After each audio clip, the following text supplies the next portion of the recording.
Assalamualaikum warahmatullahi wabarakatuh. Bismillahirrahmanirrahim. Alhamdulillahirabbil alamin. Wassalatu wassalamu ala asyrafil anbiya'i wal mursalin wa ala alihi wa sahbihi ajma'in. Rabbi shrah li sadri wa yassir li amri wahlul 'uqdatam min lisani yafqahu qawli. Subhanaka la ilma lana illa ma 'allamtana innaka antal alimul hakim.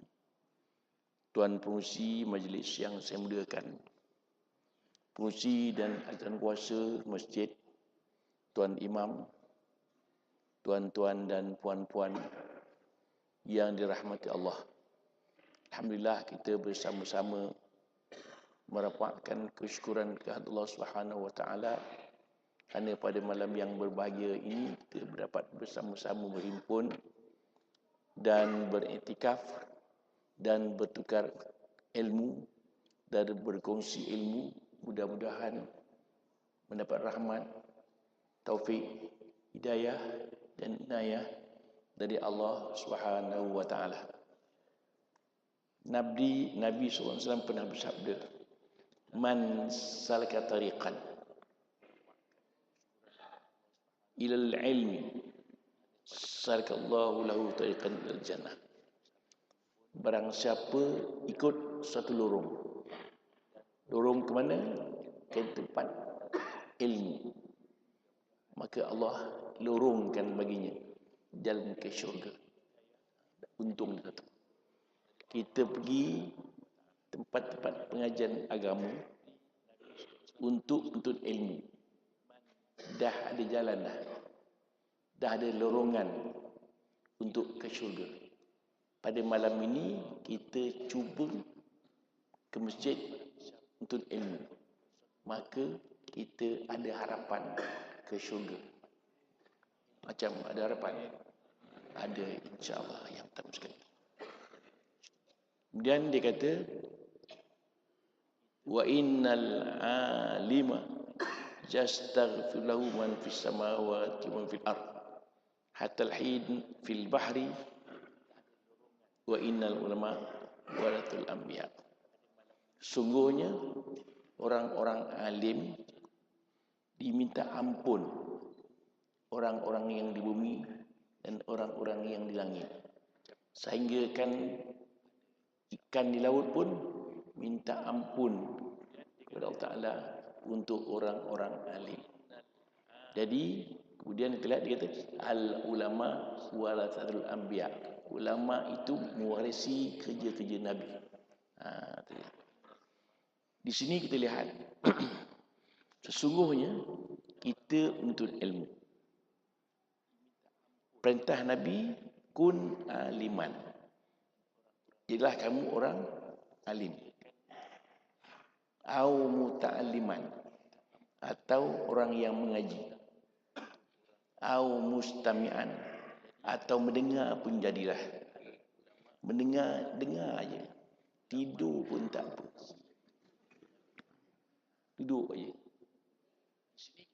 Au muhibban, ataupun suka kepada ilmu. Tetapi wala takun khamisan, jangan jadi orang yang kelima, tak suka, benci. Patahlah, nanti kamu jadi orang binasa. Jadi di sini kita tengok peringkat. Yang pertama peringkat orang alim. Yang kedua orang yang mengaji. Yang ketiga orang yang mendengar. Yang keempat orang yang suka. Dia datang pun mengaji, tapi suka sekurang-kurangnya. Tetapi jangan janji orang tak suka. Tengok orang mengaji, berbudu je mata ni. Dengar orang ceramah, bengkak hati dia. Bengkak tak apa, bengkak yang faham tu. Jadi kita hendaklah jadi orang yang tuntut ilmu sentiasa. Pagi petang yang difikirkan ialah mencari ilmu. Pasal masa telah Tuhan berikan kepada kita untuk mencari ilmu. Sebabnya kita dua ada. Yang pertama mencari makan. Yang kedua, mencari ilmu dan beribadat.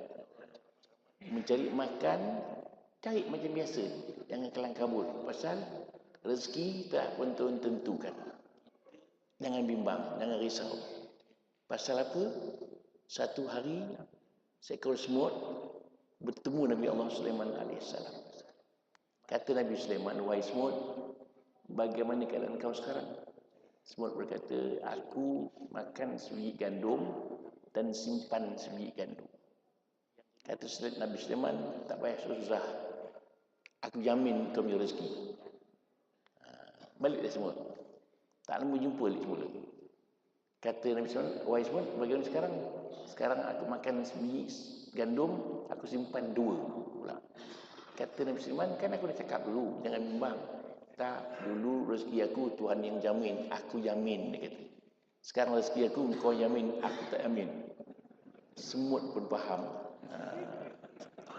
Jangan kita berhitung kepada semut. Maknanya semut tu faham. Dulu rezeki ni Tuhan yang jamin. Simpan sebiji. Oh tu, okey, tak masalah. Bila Nabi Sulaiman janji jangan bagi 2, kita yakin. Pasal dia manusia biasa. Kita lupa. Yang kedua, rezeki. Amalan yang kita bimbang. Rezeki jangan bimbang, dah siap. Azali lagi dah siap peruntukan kita. Jangan kita bimbang. Pasal orang Melayu kata, ulat dalam batu pun ada makan. Terus Nabi Sulaiman AS jumpa seekor semut, mengambil selai daun, naik atas belakang katak, menyelam dalam laut, menghantar makanan kepada ulat dalam laut. Terus Ibrahim Adham, dia daripada seorang pemimpin negara berhenti. Satu hari dia memburu. Kemudian dia berhenti makan. Tengah-tengah makan roti itu, roti disambar oleh burung. Diburu burung. Naik kuda dia buru. Didapati burung itu turun ke bawah ke padang pasir.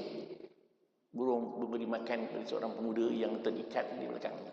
Tengok rezeki dia, burung yang hantar. Tunjuk rezeki itu tetap ada. Kita yakin. Yang kita bimbang, amalan kita tak cukup, itu kita bimbang. Pasal makan dah siap. Apa yang kita bimbangkan? Yang kita bimbang, yang amalan yang nak dibawa tak cukup, itu kita bimbang. Cuba kita menung-menungkan sekejap. Banyak manakah amalan yang telah kita siapkan untuk nak mati besok ni?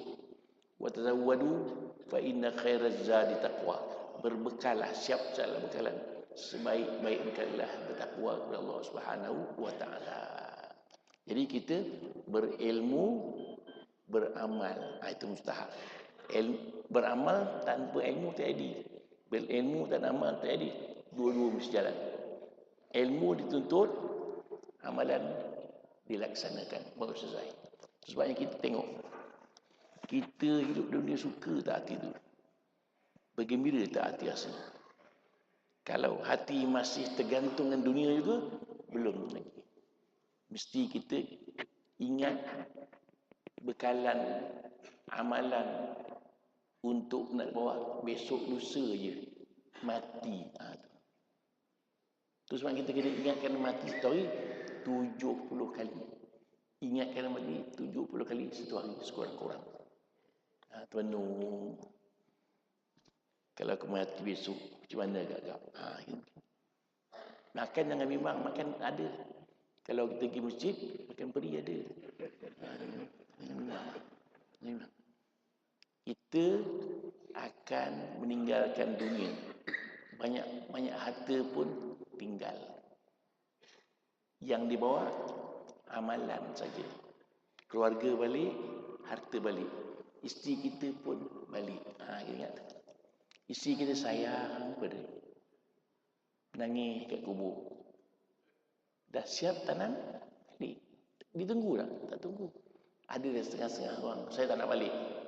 Dah meninggal sudah lah. Sabarlah. Tak tunggu. Tunggulah. Balik dia. Action je. Habis. Itu dia. Al-ulama hatta al-hitan, sehingga kan ikan dalam laut pun minta Allah ampunkan dosa orang-orang alim. Akhirnya itu wa innal ulama warathul anbiya. Para ulama mewarisi kerja nabi-nabi. Sebab kita kena dekat dengan ulama, dekat. Tak payah dekat dengan majalah, tak payah. Ketawa je lah. Ketawa saja. Kalau mati besok, menangis di tepi kubur. Bau menyesal, menangis kita ke, ketawa ke dalam kubur. Itu Nabi Allah pesan, falyadhaku qalilan walyabku katsira. Ketawa sikit-sikit je. Menangis banyak. Habis.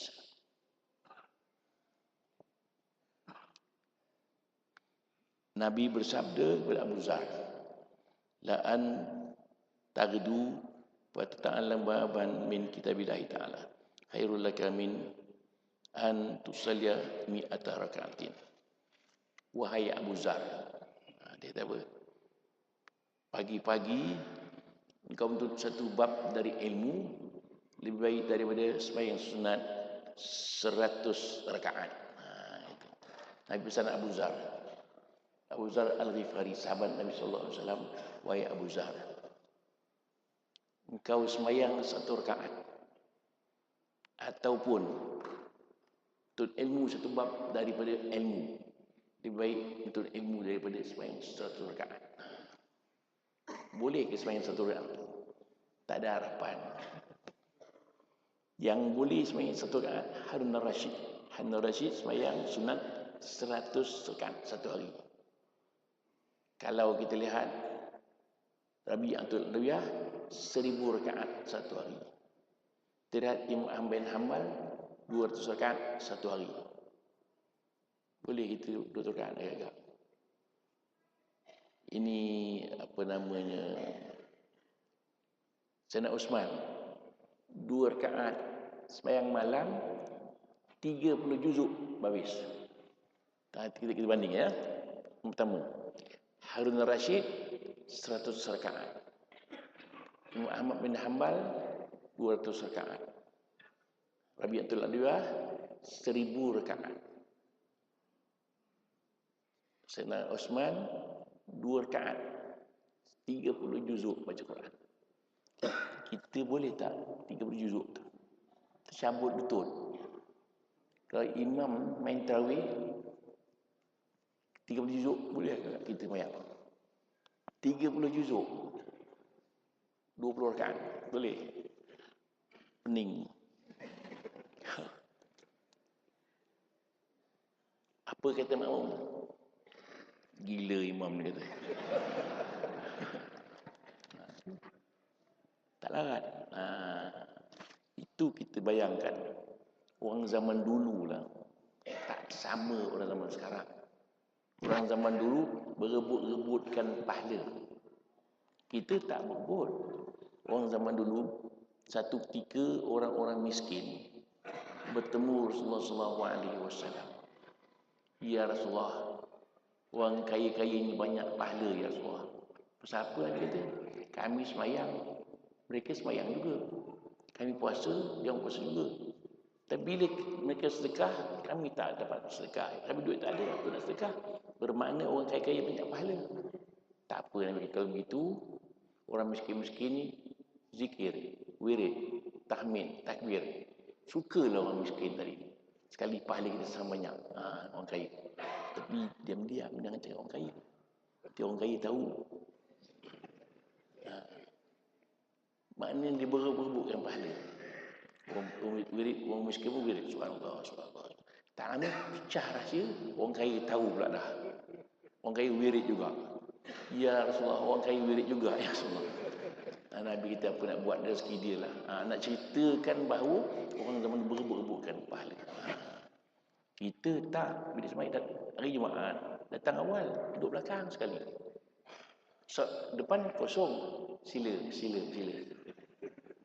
Dia tak ke depan, orang lain suruh ke depan. Dia tak kedekutkan pahala. Kita pahala ni kena kedekut. Lepas tabiqul khairat, berlumba-lumba lah untuk buat kebajikan. Kita dulu. Sebab Nabi kata, kalau sekiranya lau yang alam nas ma fin nida wa safil awal summa lam yajidu ila yasaim wal sahab atau kama qala. Kalau orang ramai tahu pahala duduk saf depan, pahala dengan azan, kemudian mereka tak dapat melainkan cabut undilah. Undi. Kalau tak payah undi, orang ke depan. Duduk saf belakang sekali. Kan rugi pahala. Kita kalau dapat awal dapat sembahyang depan awal saf yang pertama belah kanan. Kena ingat. Saf yang pertama belah kanan. Itu pahala banyak. Baru sikit-sikit ke belakang. Itu. Sebabnya kita manusia ini terbagi beberapa bahagian. Yang pertama sabiqun bil khairat, yang berlumba-lumba untuk buat kebajikan. Yang kedua muqtasid, sederhana. Yang ketiga zalim nafsih, orang yang zalim diri sendiri. Tiga golongan. Yang pertama sabiqul khairat. Kalau dari segi azan, sebelum azan dia dah sampai masjid. Muqtasid, orang tengah azan baru sampai. Zalimul nafsi, orang zalim sendiri, orang dah azan, dah doa, dah datang. Itu zalim ni. Orang zalim diri sendiri. Itu dia. Maka di sini dikata sembahyang sunat 100 rakaat. 1 rakaat berapa minit agak-agak? Kurang-kurangnya 3-4 jam. Dengan satu bab dari ilmu cukup dah. Lebih baik daripada sunat 100 rakaat. Kemudian apa lagi dikata?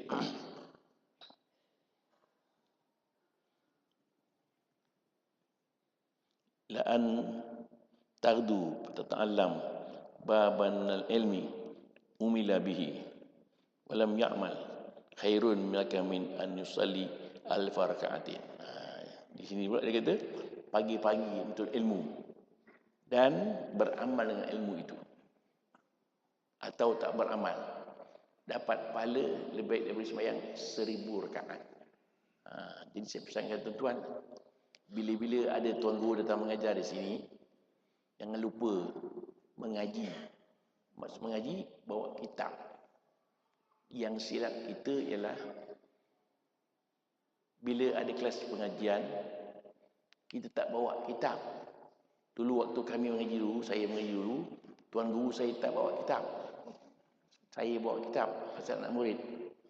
Tuan guru alim sangat, tak bawa kitab. Sekarang terbalik pula. Tuan guru bawa kitab, anak murid tak bawa kitab. Alimnya anak murid. Itu.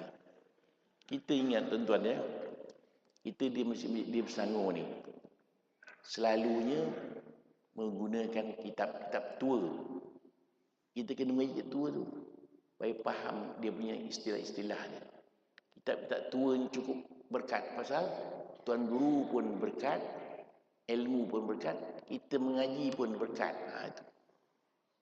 Kalau kita buat kitab tak faham, baca seorang-seorang. Diharamkan makan keladi haram pula.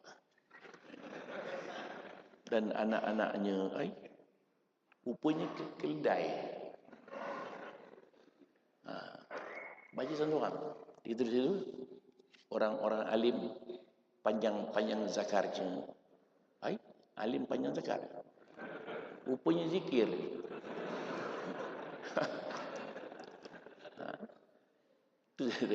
Kena mengaji. Kitab orang alim hanya boleh dibaca oleh orang alim saja. Kena ingat. Tuan tuan, kita di Selangor kita tua-tua. Kitab orang alim hanya dibaca oleh orang-orang alim. Kadang-kadang kitab tua-tua noktah tak ada. Koma tak ada. Itu kita boleh baca pasal kita mengaji.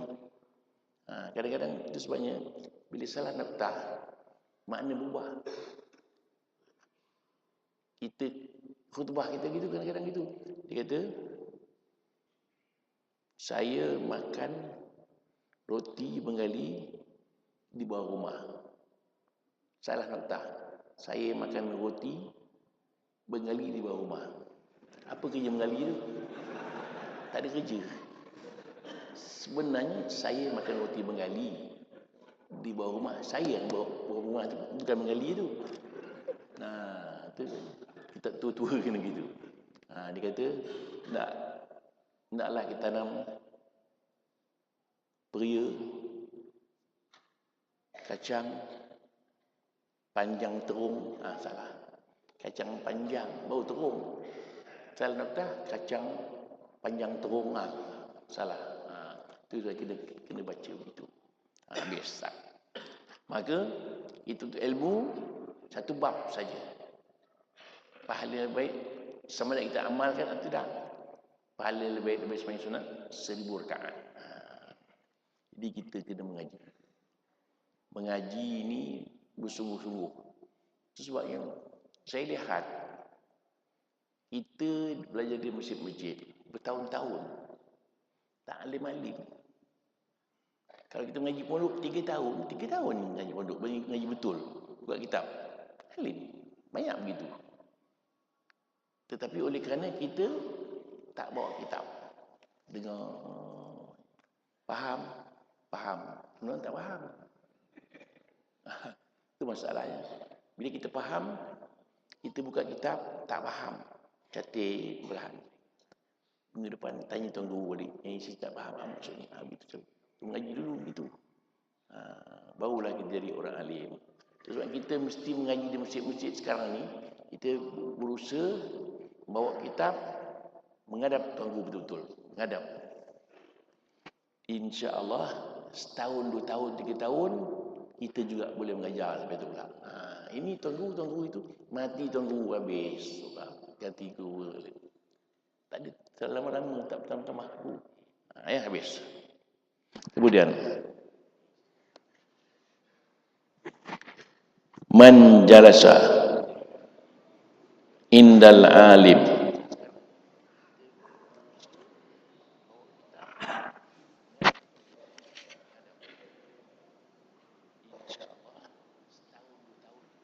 sa'atan wa akala ma'ahu luqmatain aw sami'a min kalimatain aw masya min khutwatin min ma'ahu khutwatain a'tahu Allah Ta'ala jannatani kula jannatin mithlu dunya marratain. Ini pula barang siapa berjalan bersama orang alim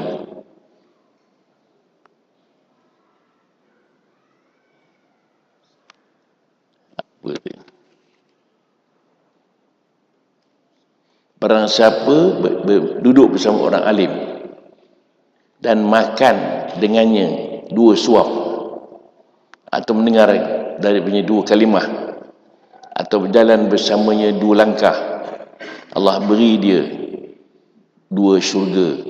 Tiap-tiap satu syurga itu seumpama dunia dan 2 kali. Itu berjalan saja. Berjalan bersama orang alim. Makan bersama orang alim. Kemudian apa lagi tadi? Mendengar kalimah orang alim. Allah bagi dia syurga. Mudah ini nak syurga. Itu sebabnya kita pesankan tuan-tuan, satu hari yang satu ketika nanti di akhirat Tuhan perintahkan seorang itu masuk neraka. Kemudian Allah Ta'ala kesian pula tengok dia.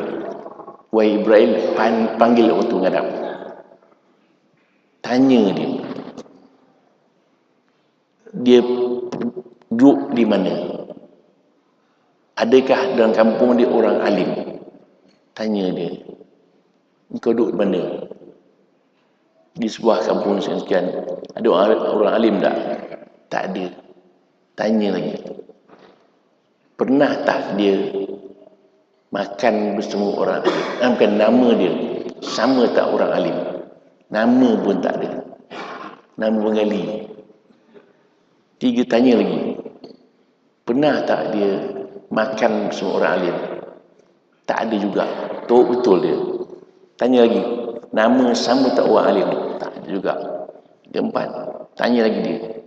Pernah tak dia sayangkan orang alim? Tak sayang juga. Tanya lagi. Adakah kawan dia bersahabat orang alim? Tak ada juga. Akhirnya tuan kata tak apalah. Masukkan ke syurga juga. Pasal dia sayangkan seorang, orang itu sayangkan orang alim. Indirect pun dapat. Sebabnya kelebihan orang alim. Jadi kita kena berusaha cintakan orang alim. Gitu. Jangan bencikan orang alim. Cinta, sayang. Bukan cintakan dia tu, ilmunya. Pasal di akhirat esok dia juga boleh syafaat kepada kita. Di sini dia kata barang saya duduk bersama orang alim,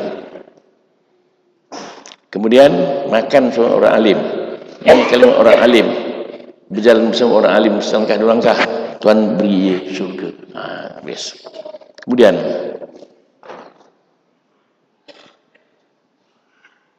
man sallas salat ma'al jamaah wajasa fi halqatil ilmi wa sami'a kalam Allah wa amila bihi ata'allahu Allah sitata asya. Barang siapa sembahyang berjamaah dan duduk di halaqah ilmu, barang siapa sembahyang jemaah duduk tempat pengajian ilmu, duduk saja pun, kemudian mendengar kalimah Allah dan beramal dengannya, Allah beri dia 6 perkara. Barang siapa sembahyang jemaah duduk bersama tempat ulama mendengar kalimahnya, Allah beri dia 6. Yang pertama apa? Rezeki halal, rezeki yang halal. Allah telah beri rezeki yang halal, confirm. Yang kedua, wayanju minal azabil qabri, terlepas dari azab kubur. Barang siapa sembahyang jamaah duduk halaqah ilmu mendengar kalimah ilmu, dan Allah beri dia 6 perkara. Yang pertama rezeki yang halal, yang terlepas dari azab kubur, yang ketiga diberikan kitab amalannya di tangan kanannya, yang keempat lalu dari surat seperti kilat menyambar dan dihimpunkan bersama para Nabi dan dibina untuknya sebuah istana di syurga. Yang pertama, sembahyang berjamaah. Jadi kita pentingkan sembahyang berjamaah. Pasal apa? Nabi kata barang siapa yang boleh dapat sembahyang jemaah 40 hari, Allah lepaskan darinya dua perkara, daripada api neraka, daripada munafik. Barang siapa, kita kalau di Madinah 40 waktu, di sini 40 hari, terlepas daripada 2 perkara, nifak dan daripada azab neraka. Kemudian yang keduanya, yang penting sekali, dia kata diberi rezeki yang halal. Rezeki yang halal, kita mustahak, penting mendapatkan rezeki yang halal. Yang haram jangan sekali-kali, sedikit pun jangan. Pasal Nabi kullu lahmin nabatan haram pannar au nabi, setiap rezeki yang tumbuh, setiap daging yang tumbuh daripada yang haram akan neraka lah lebih baik betulnya.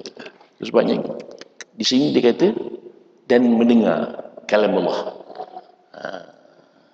Pasal ada setengah orang tak suka, sebabnya mendengar kalimah Allah Ta'ala itu mahal harganya. Satu hari satu orang bertemu satu orang menggali kubur, dicucuknya tengkorak orang tu, cucuk tengkorak tu, tengkorak yang pertama tak masuk kayu ke tengkorak, dicucuk telinga dia, tekan tak masuk, dicampak je, tak guna tengkorak. Yang kedua, tengkorak yang kedua cucuk tembus pula, tak guna. Yang ketiga cucuk juga sangkut tengah-tengah, diambilnya, diciumnya.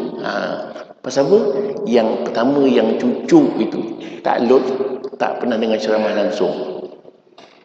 Yang kedua cucuk tembus, dengar ceramah, keluar tangan kanan, masuk kanan, keluar tangan kiri, humbangannya. Yang tiga cucuk lagi, masuk tengah-tengah, dengar ceramah, masuk dalam kepala lagi. Kita ambil yang ketiga lah, jangan ambil yang kedua. Kita ingat tu. Ya, tu mustahab. Sebabnya kita bila masuk ilmu itu terus di sini bergegar hati itu untuk nak beramal. Itu sebenarnya tuan-tuan. Kita ni apabila tuan-tuan guru kita mengajar di masjid-masjid, teringat kita apakah kesimpulan ilmu yang diberi. Kita ambil satu, amalkan. InsyaAllah bila kita amalkan, menunjukkan ada keberkatan daripada ilmu yang kita beroleh. Berkatan. Tanda-tanda ilmu itu berkat, beramal dengan ilmu itu. Kalau dengar sedap ceramah dia, apa dia kata? Entah, aku tak tahu. Bukan.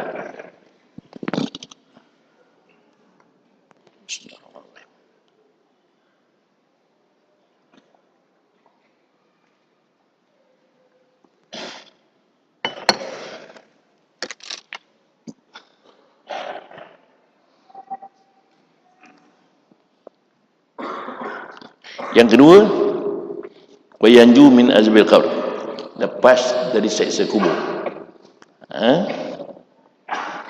Yang ketiga, yu'ta kitabuhu biyamini, beri kitab amalan dengan tangan kanannya. Yamuru ala surat kal bad khatib, lalu atas tetian surat seperti kilat yang menyambar. Tadi.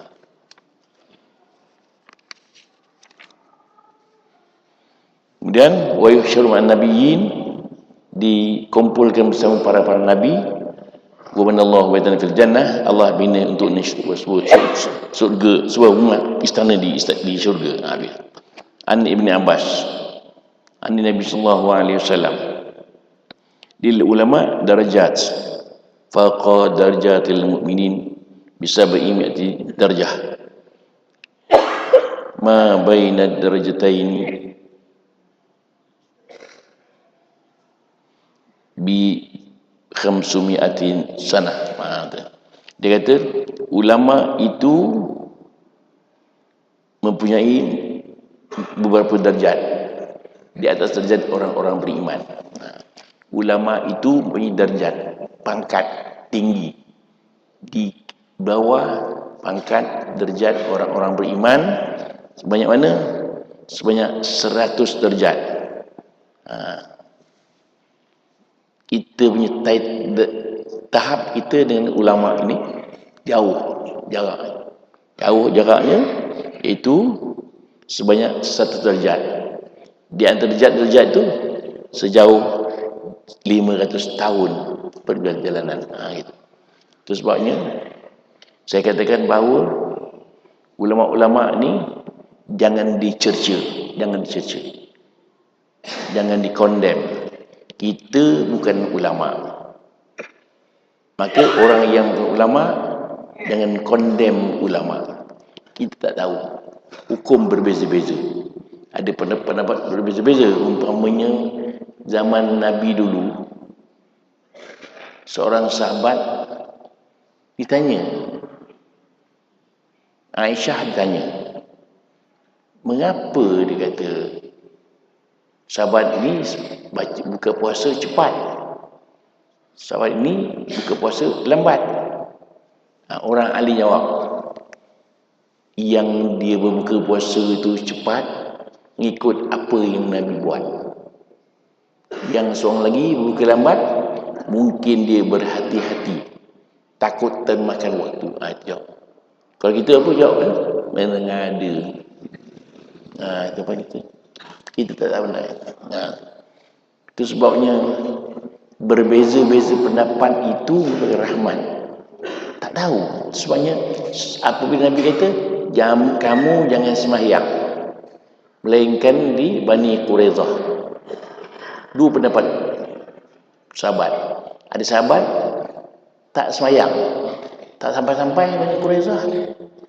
Ada yang sembahyang awal, takut termakan waktu. Itu Nabi tak kata apa, diam je. Menunjukkan berbeza pendapat itu tidak ada masalah. Jadi kita ni kadang-kadang berbeza-beza pendapat, diam-diam aja. Contoh kenduri orang mati. Berbagai-bagai pendapat. Ada yang mengatakan bid'ah. Ada yang mengatakan tidak bid'ah. Para sahabat dulu suka dia berkenduri. Ada juga. Pasal orang yang mati itu ada yang sedang disoal oleh malaikat. Jadi tolong dia dengan bacaan Quran, sedekah dan sebagainya. Ada yang mengatakan Nabi tak buat, bid'ah. Jadi dua pendapat berbeza. Orang nak buat, dia buat. Siapa tak nak buat, sudah, senang. Tak ada masalah. Sama juga berdoa lepas sembahyang. Dua pendapat. Setengah mengatakan bid'ah, setengah mengatakan tidak bid'ah. Kita nak berdoa, ambil yang tidak bid'ah. Habis senang saja. Sama juga rukuk. Orang-orang dulu kata rukuk itu makruh. Sekarang katakan haram. Macam mana buat tu? Setengah-setengah imam-imam rukuk juga. Mufti rukuk juga. Kadi guru kamu pensyarah-pensyarah senyap ni rukuk. Kalau kita kata haram, kesian dia. Jadi kita ambil pendekatan asal rukuk itu makruh. Asal dulu. Tetapi sekarang orang berijtihad menyatakan haram. Kaedah fiqh al-ijtihad la yanqud bil ijtihad. Ijtihad tidak boleh menghapuskan yang ijtihad. Dulu pun ijtihad, sekarang ijtihad. Dulu ijtihad menyatakan makruh, sekarang haram. Jadi siapa nak rukuk makruh. Siapa tak nak rukuk haram. Habis itu senang salah. Tapi tu syahnya. tak ada terayah. Begitu. Jadi jangan berkelahi. Talqin itu talqin. Siapa nak talqin. Ada hadis. Daif saja. Siapa tak talqin, ada masalah ini. Senang ya. Tapi kita menenungkan kalau tak talqin dah. Macam nanam lembu je. Tanam balik. Tu. Talqin diajar. Orang mati tu kan mendengar. Itu sebabnya semua ya, kita bukan ikut bangsa lain. Cina pun ada talqin. Orang asli pun ada talqin. Orang asli pun kita bukan nak ikut. Tuan tengok ya. Orang asli talqin. Apa dia kata? Ditanam. Tapi orang asli talqin, dia tak tutup lagi. Dia masih berlubang lagi.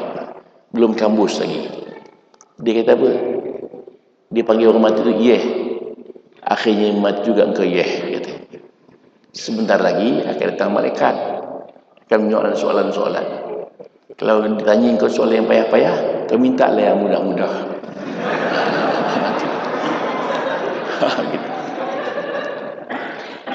Dan kalau kau tak dapat jawab, kau akan dirotan. Kalau rotan ke sebelah kanan, kau elaklah sebelah kiri. Asli. Orang asli punya lah, bukan kita punya. Dan kalau rotan ke sebelah kiri, kau elaklah sebelah kanan. Dan kalau rotan kau di tengah-tengah, nasyid kau lah.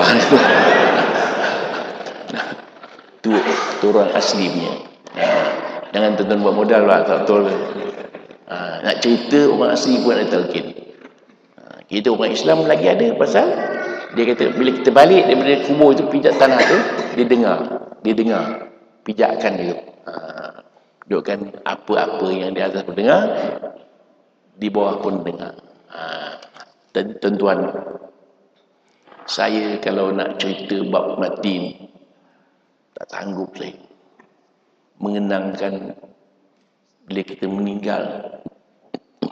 Yang pertama-tama sekali malaikat Ruman namanya, suruh tulis kebaikan keburukan kita. Gunakan pen tangan, ailio kita dakwat, kain kafan sebagai kertas. Yang pertama sekali. Kemudian disoal. Kemudian yang pertama-tama sekali azab kubur itu diimpit. Kubur impit kita. Ranap kita. Itu sebabnya tuan-tuan, kita mengelakkan dari siksa kubur itu ialah membaca surah Al-Mulk nak tidur.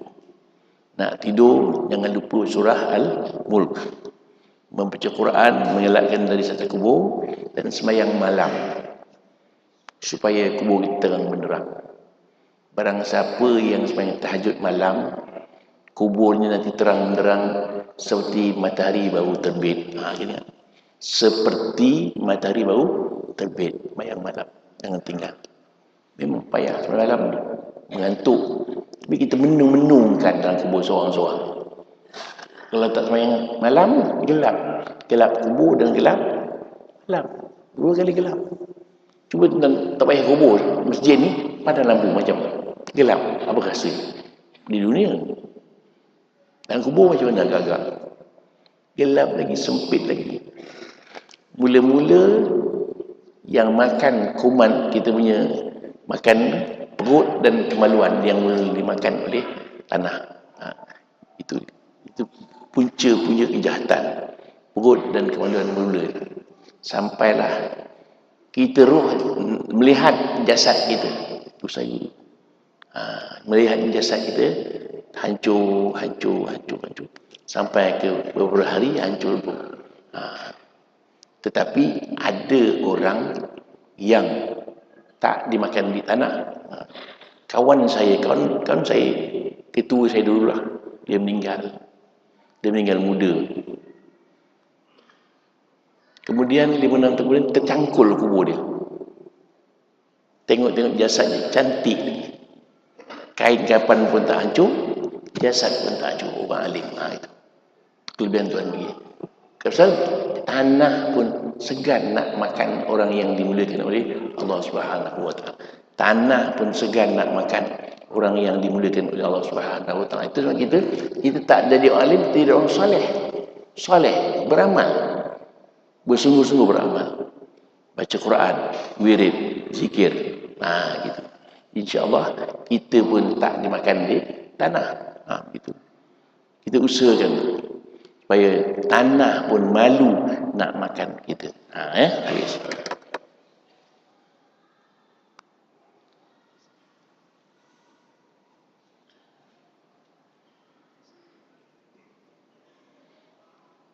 Sebab Nabi Allah Sulaiman AS, Tuhan suruh pilih antara ilmu dan kepimpinan.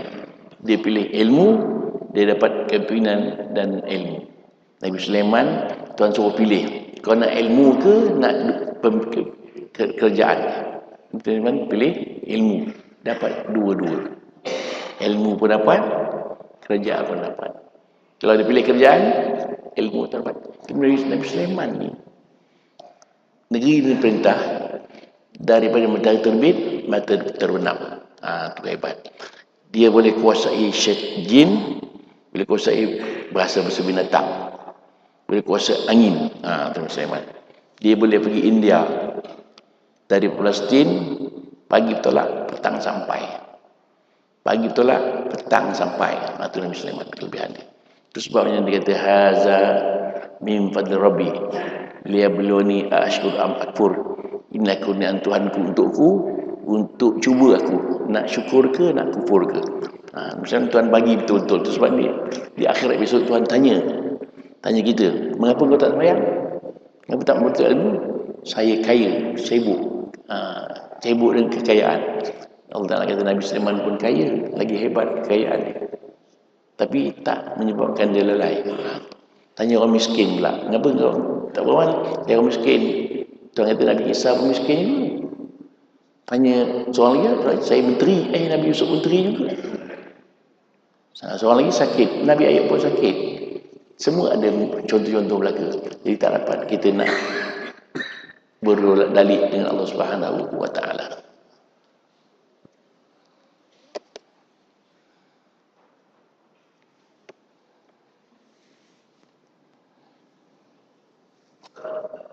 Sebab ilmu sendiri. Kita tengok ain, lam, mim. Ain, iliyin. Lam, latif. Min, mulk. Iliyin, ain, lam, mim. Iliyin yang tinggi. Orang macam ilmu tu dapat ketinggian, derajat yang tinggi. Latif yang kedua, lemah lembut. Sebab kita ni mim mulk, pemerintah.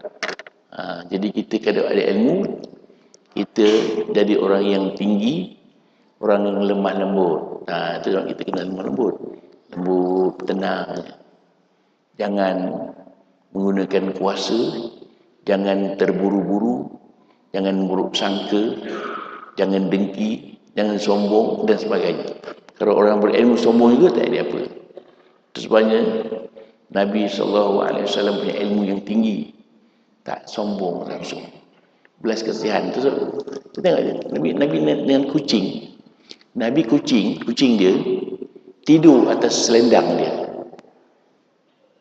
Nabi nak pakai sedang tu, tengok kucing tidur. Dia gunting kucing. Guntingnya senang dia, tinggal kucing ada tempat tidur tu. Kalau kita rentak menyebuk kucing. Itu kelebihan kita pula. Mim mulk, pemerintahan. Itu Nabi SAW tak ada ilmu, dia boleh memerintah.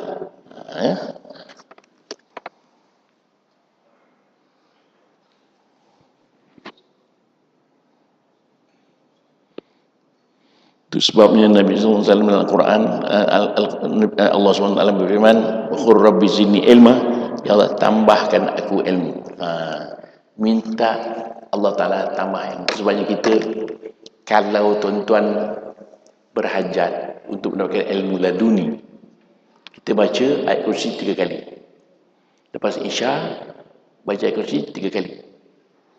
Kemudian sambung doa, Allahumma inni as'aluka bi barakati hadhil ayat syarifah an tulhimani ilman laduniyah.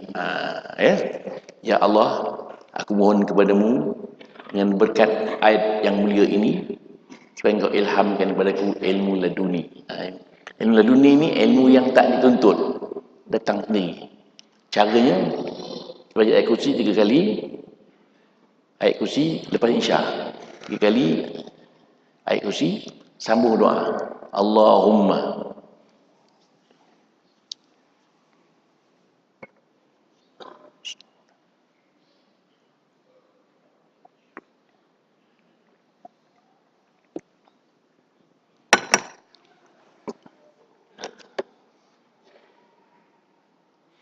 Allahumma inni as'aluka bi barakati hadhil ayati syarifah an tulhimani ilman laduniyah.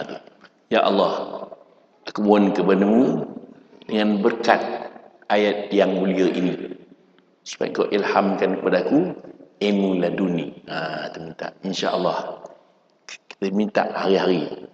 Kalau tak dapat juga salah baca lagi. Itu.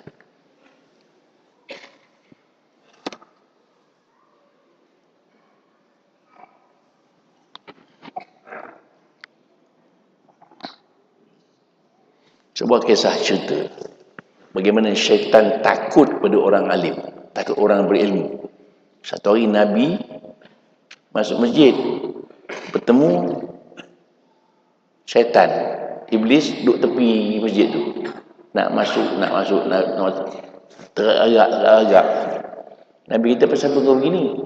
Aku nak masuk, nak mengacau orang sedang sembahyang itu, tapi aku takut orang tidur tu bangun. Pasal orang tidur tu orang alim, yang beramal tu orang tak alim, orang bodoh. Jadi kalau terbangun orang alim tu, dia kata dia akan betul ke sembahyang orang jahil. Rugi aku. Tu teragak-agak. Mana syaitan takut orang alim.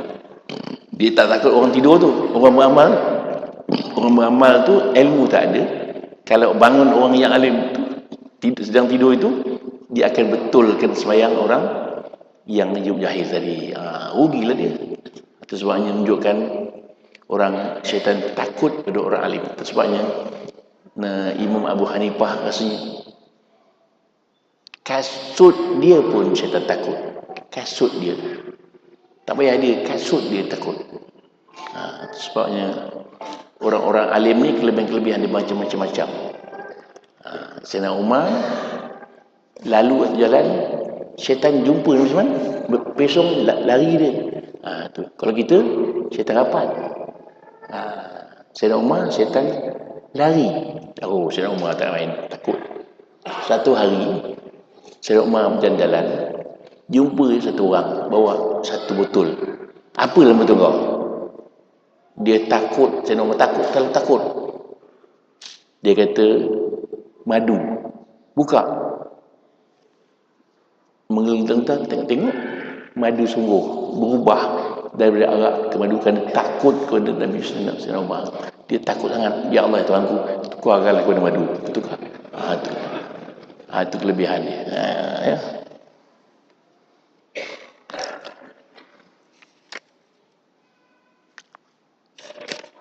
Oh, banyak lagi. Sambung tahun depan. Jadi tentu bukan sekarang banyak lagi nota saya ni. Jadi tuan-tuan boleh tunggu je. Boleh tunggu. Tunggulah saya balik. Kami ambil sekali lagi. Nabi bersabda, barang siapa berhajat untuk menghafal ilmu, barang siapa berhajat untuk menghafal ilmu, taklah menjengkelim perkara. Yang pertama, sembahyang malam.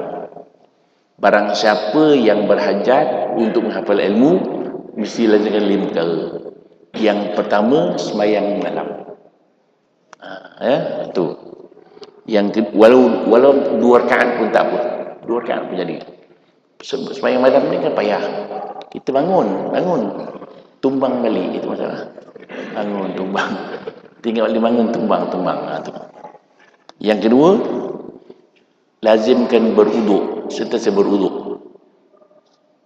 Yang ketiga, takwa kepada Allah, sama ada dalam seorang diri atau di kalangan ramai. Yang keempat, makan kerana Allah Ta'ala. Makan. Bukan kerana nafsu, kerana Allah Ta'ala. Yang kelima, rajin bersugi. Saya pesankan tuan, bersugi ini sunat kita berniat. Kita jarang berniat. Sengaja bersugi kerana Allah Ta'ala. Baru dapat pahala. Saya ulang lagi. Yang pertama, sembahyang malam. Yang kedua, rajinkan berwuduk. Yang ketiga, makan kerana Allah Ta'ala. Yang keempat, siwak, bersugi. Itu dia. Maksudnya, kalau kita nak menghafal ilmu ataupun kita nak ingatkan ilmu-ilmu yang kita pelajari, insya-Allah. Jadi setakat itu dulu untuk malam ni. InsyaAllah sambung tahun depan, insyaAllah. Jadi sebelum kita tangguhkan kelas pada malam ini, kawan saya tadi ni ada bawa beberapa produk yang elok disebarkan di kalangan masyarakat Islam. Yang pertama, ubat gigi. Ubat gigi namanya Tinergy.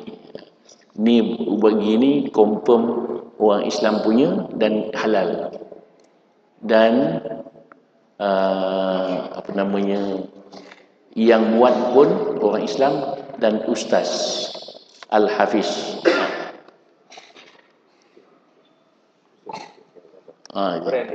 Oh.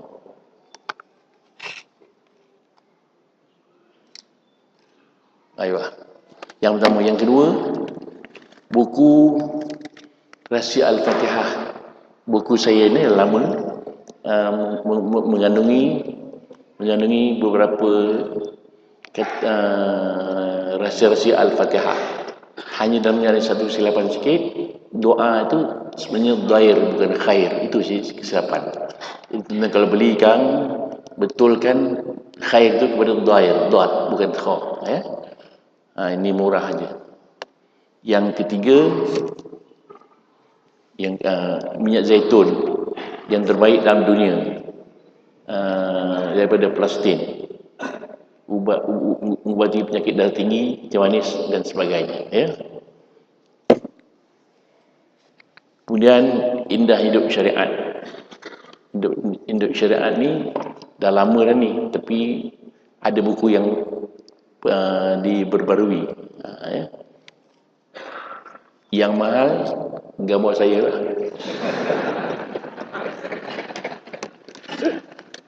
Kemudian minyak wangi yang boleh mengubati penyakit gangguan dan sebagainya. Tuan kalau tak ada gangguan pun tak apa, simpan, standby rumah. Kemudian yang akhir sekali, kalender mengandungi doa-doa, termasuk doa awet muda pun ada, dan doa-doa yang lain. Itu saja. Dan sekiranya tuan-tuan nak beli, duit tak bawa, dibenarkan berhutang. Tu. Boleh berhutang. Tapi dengan kawan-kawan sendirilah. Berhutang dengan kawan-kawan sendiri.